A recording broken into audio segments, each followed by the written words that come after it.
could be some lessons, it could be some tips, some program, some methodology, right? Something that is unique but is in digital format. So for example, let's say you want to promote some of these guys, right? If you click more, then you want to see that they prefer essentially to not include the link over here. But if you click read it, the link will appear under or somewhere around the article.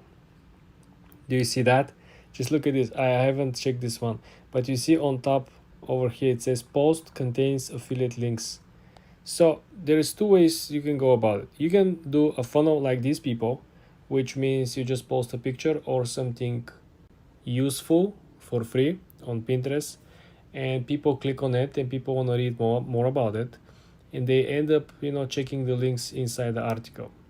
This is the proposition, the scenario number one. Scenario number two is simply you come over here and you show something and the link is right over here, right? You come over here and then you just swipe and the link will be right over here. So other people will also put the link somewhere underneath, right? So this is what makes the big difference. Can you do a funnel without using the sales pitch in the actual content? Do you see that?